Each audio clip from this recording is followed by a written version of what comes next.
Big Eva, as it's known, I used to call it the evangelical intelligentsia. It's been somewhat successful in hurting Donald Trump. In 2018, we warned you that a Marxist brain trust had gathered at Wheaton College with Ed Stetzer and Tim Keller. They had gathered to figure out how they can best keep evangelicals from voting for Trump in 2018. We reported on that before it happened, and then afterward, it turns out that conservatives who happened to be present for some unknown reason got up and walked out when they figured out that it was more or less a coup d'etat against the President of the United States on behalf of evangelicals in the name of Jesus.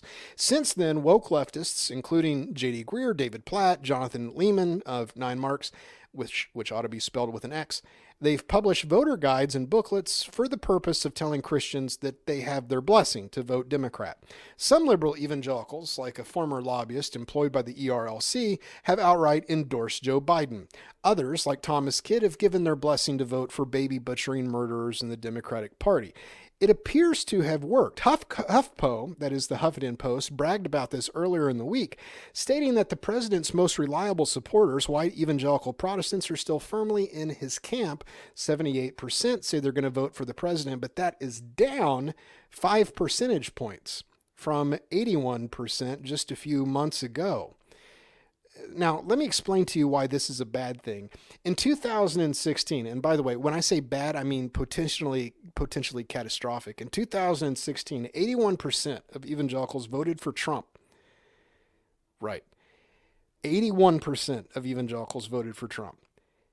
However, well, it's not however, on top of that, this accounts for somewhere between 10 million and 43 million votes. 10 million identified themselves in a survey as evangelicals. 33 million identified themselves as born-again non-evangelicals, which tells me both the people giving the survey and responding to it were a little bit confused because those are basically the same thing.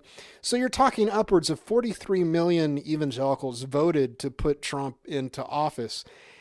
Now, here's the thing. It wasn't 43 million voted to put him in office. 34,800,000. That's how the figure breaks down. So 34,800,000 evangelicals voted for Trump. Now, if 5 percentage points were shaved off that figure, that means that he would lose 1,700,000 votes. Now, here's why that's frightening. In 2016, Hillary Clinton ended the race in the popular count with 2,868,686 more votes than Donald Trump. Now, he won, of course, on the Electoral College, or he would not be president.